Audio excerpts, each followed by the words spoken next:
Hello বন্ধুরা, আমি বর্তমানে আছি চীনের গুয়াংজু শহরের অন্যতম প্রাচীন ও বিখ্যাত দাফো টেম্পেলের সামনে।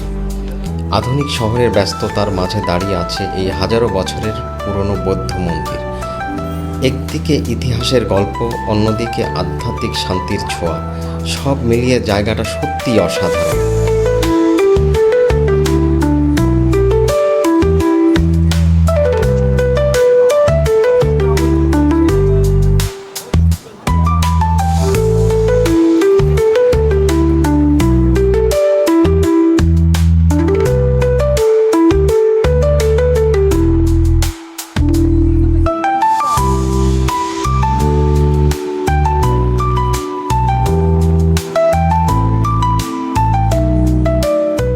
এটা চীনের একটা গুয়াংজুতে অবস্থিত এবং এটা দেখার মতো একটা জায়গা।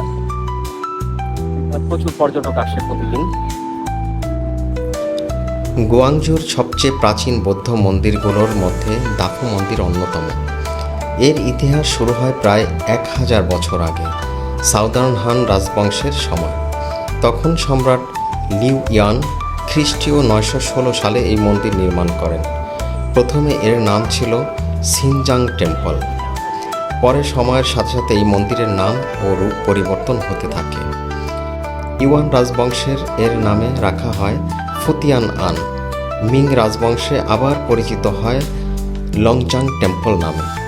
শেষ পর্যন্ত সিং রাজবংশের সময় বড় সংস্কার এসে এটি পরিচিত হয় বর্তমান নাম দাফো টেম্পল হিসাবে। এই জায়গাটা আসলে এত সুন্দরভাবে সাজানো গোছানো, আসলে সচক্ষে না দেখলে আসলে এর সৌন্দর্য বর্ণনা করা সম্ভব নয়।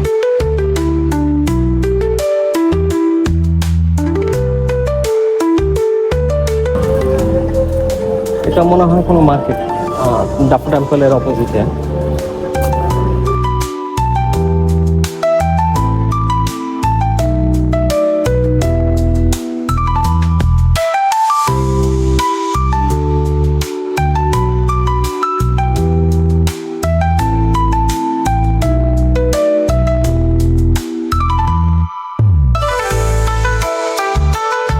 প্রহরীর মতো দাঁড়িয়ে আছে সাদা পাথরের হাতি আর সিংহ, আশীর্বাদ, শক্তি আর রক্ষার প্রতীক। গেটওয়ে হলের সামনে এদের উপস্থিতি মন্দিরের গাম্ভীর্য বাড়িয়ে দেয়।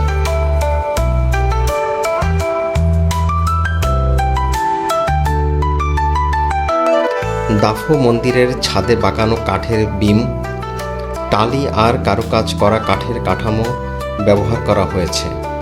প্রতিটি বাঁকানো অংশে দেখা যায় ড্রাগন, ফিনিক্স আর মেঘের নকশা, যা চীনা সংস্কৃতিতে সৌভাগ্য ও শান্তির প্রতীক। মন্দিরের দরজা ও জানালায় কাঠের উপরে অসাধারণ খোদাই করা নকশা আছে। এই খোদাইয়ের ফুল, লতা, ধর্মীয় প্রতীক আর বৌদ্ধ শিল্পশৈলী ফুটিয়ে তোলা হয়েছে। এগুলো শত শত বছর ধরে সংরক্ষিত আছে, যা সত্যিই বিস্ময়কর। কাঠের তৈরি মোটা স্তম্ভ আর বিমে ঐতিহ্যবাহী লাল ও সোনালী রং ব্যবহার করা হয়েছে। এগুলো শুধু স্থাপত্যের শক্তি বাড়ায়নি, বরং মন্দিরের ভেতরে একটি রাজকীয় পরিবেশ তৈরি করেছে। এটা ভাবা যায় সম্পূর্ণ কাঠের তৈরি, এত সুন্দরভাবে ডিজাইন করা। কাঠের এই শিল্পকর্মগুলোর তৈরি হয়েছিল মিং ও সিং রাজবংশের সময়। তখনকার শিল্পীরা হাতের কাজ দিয়ে কাঠের প্রাণ এনে দিতেন। আজও সেই কাজ দেখে মনে হয় এ যেন ইতিহাসের জীবন্ত দলিল। দাফো মন্দিরের কাঠের কাজ শুধু চোখের আনন্দ নয়, বরং এটা চীনের হাজারো বছরের স্থাপত্য শৈলী ও ধর্মীয় শিল্পকলার প্রতিফলন। কাঠের প্রতিটি খোদাই যেন এক একটা গল্প বলে, ধর্ম, শান্তি আর সৌভাগ্যের গল্প।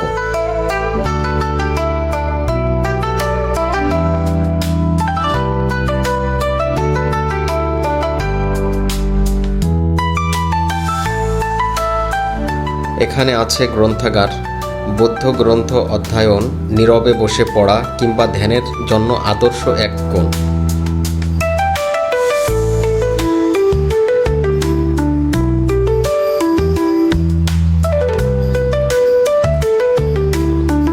মন্দিরের মাঝে দাঁড়িয়ে এই খুব পুরনো গাছ, স্থানীয়রা বলে কয়েক শতাব্দী পুরনো। ছায়া শীতল এই গাছটায় ভর করে যেন মন্দিরের স্মৃতি বেঁচে আছে।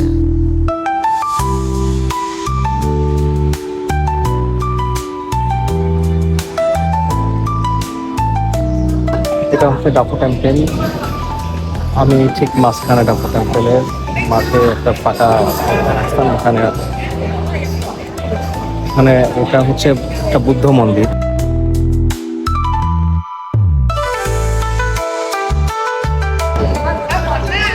সম্পূর্ণ কাঠের তৈরি, কাঠ এবং পাথরের।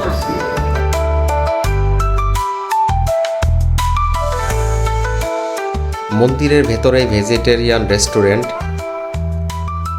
আর কখনো কখনো বুফে অপশনও থাকে। পূজার পরিবেশ থেকে বেরিয়ে এক শান্তিপূর্ণ খাবার, কি দারুণ না? জায়গাটা অনেক সুন্দর, অনেক সুন্দর, না আসলে বুঝতে পারবো।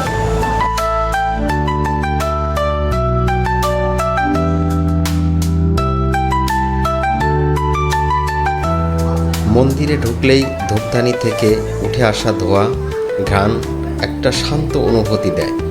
প্রার্থনাকারীরা এখানে ধূপ জ্বালিয়ে মনোবাসনা লেখেন। দাফো মন্দিরের ভেতরে পদ্মফুল শুধু সৌন্দর্যের জন্যই রাখা হয়নি, বরং এর রয়েছে গভীর আধ্যাত্মিক অর্থ। পদ্মফুল বৌদ্ধ ধর্মের পবিত্রতা, জ্ঞান আর আধ্যাত্মিক জাগরণের প্রতীক। কাদা মাটি থেকে জন্ম নিয়েও পদ্মফুল যেমন নির্মলভাবে ফুটে ওঠে, তেমনি মানুষের দুঃখ কষ্ট পেরিয়ে জ্ঞানের আলোতে পৌঁছাতে পারে এই শিক্ষা দেয় পদ্ম। বুদ্ধকে প্রায়ই পদ্মের উপর বসে ধ্যানরত অবস্থায় দেখানো হয়, তাই পদ্মফুল মন্দিরের ভেতরে রাখা হয় শান্তির, ধ্যান আর প্রার্থনার প্রতীক হিসাবে। মন্দিরের ভেতরে রাখা পদ্মফুল মন্দিরের নীরবতা আর সৌন্দর্যকে আরও বাড়িয়ে তোলে। ফুলের গন্ধ আর রং যেন দর্শনার্থীদের মনে এক ধরনের প্রশান্তি জাগায়।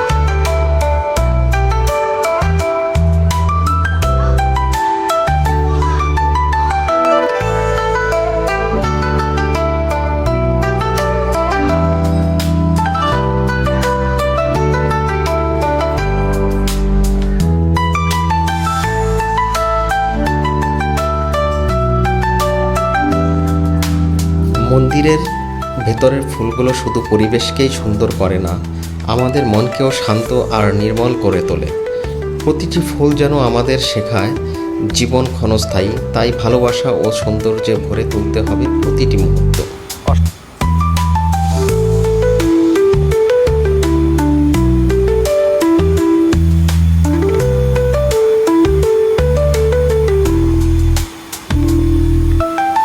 এটা সম্ভবত তামার পুরোটাই সিংহাসনের মতো।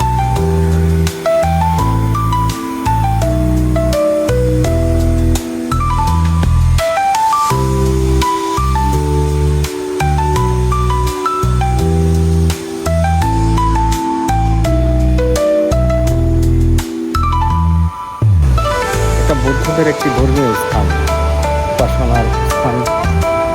এই জায়গাটা খুবই সুন্দর।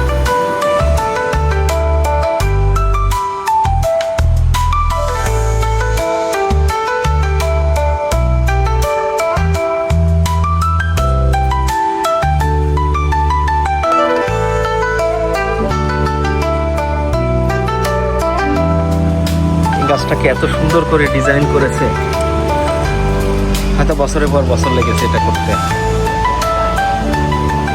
অসাধারণ।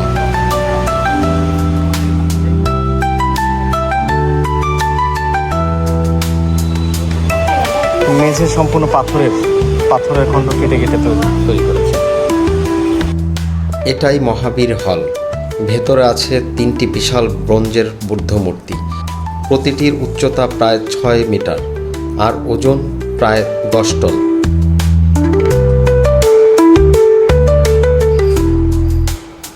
এখানকার নির্মাণে কাঠ আর পাথর দুটোই দারুণভাবে ব্যবহার হয়েছে। কঙ্কাল কাঠের বেস, আঙিনা পাথরের চীনা ঐতিহ্য নকশা, কারুকাজ, লাল সোনালি টোন সব মিলিয়ে অপূর্ব।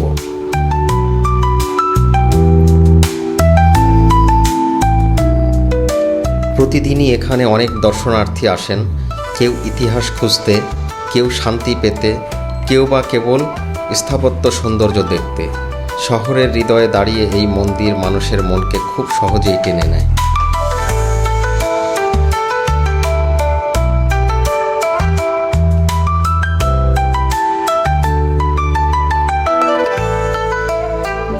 এখানে ট্র্যাডিশনাল শপে ছোট বড় নানা বৌদ্ধ মূর্তি, পাথরের স্ট্যাচু, ফুল, প্রার্থনার ফিতে আর স্মারক মূর্তি পাওয়া যায়। দাম কিছুটা বেশি হলেও মান খুব ভালো। দর্শকেরা সাধারণত এখানে সময় নিয়ে কেনাকাটা করেন।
ব্যাপার হলো, গুয়াংজোর মতো ব্যস্ত নগরীর মাঝে দাঁড়িয়ে আছে এই মন্দির, যেখানে ভেতরে প্রবেশ করলে মনে হয় পুরো পৃথিবী শান্ত হয়ে গেছে।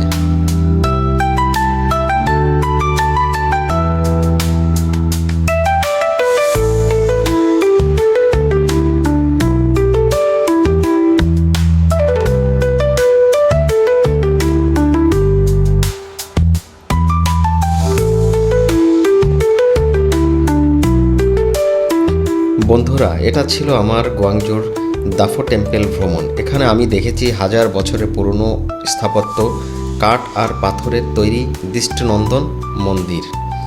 এই দাফো মন্দির শুধু একটি প্রাচীন স্থাপনা নয়, বরং এটা হলো চীনা ইতিহাস, সংস্কৃতি আর আধ্যাত্মিকতার এক জীবন্ত নিদর্শন।